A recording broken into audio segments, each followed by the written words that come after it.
یہ جو 12 ربیع الاول آ رہی ہے، یہ 1500 سال جشن ولادت منانے کا ذہن ہے حضور.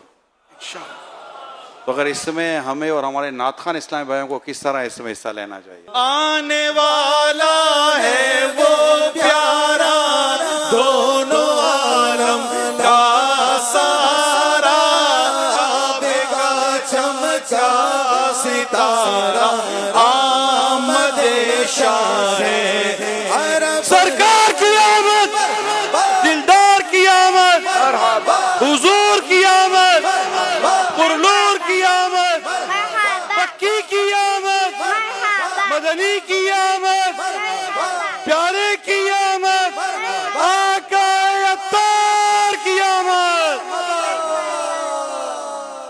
حضور آنے والا ہے وہ پیارا، دونوں عالم کا سہارا، کعبے کا چمکا ستارہ، پھر آمد شاہ عرب ہے.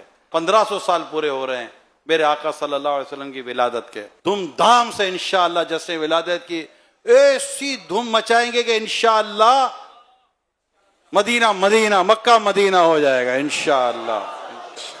نعت خوانوں کو کیا کرنا چاہیے؟ نعت خانوں کو بھی حضور ہر محفل میں ایسا بس کیا فیلڈ ہے، تو لائن ہی نہیں کی ہے. یہ تو ایسا انشاءاللہ اس کو اٹھائیں گے کہ شیطان سر پیٹ کر رہ جائے گا. اور ان کو زیادہ سمجھانے کی بھی ضرورت نہیں، اب آپ چھوٹے پڑے، آپ نے بتا دیا، ابھی انشاءاللہ اس کو اٹھائیں گے. ٹھیک ہے نا.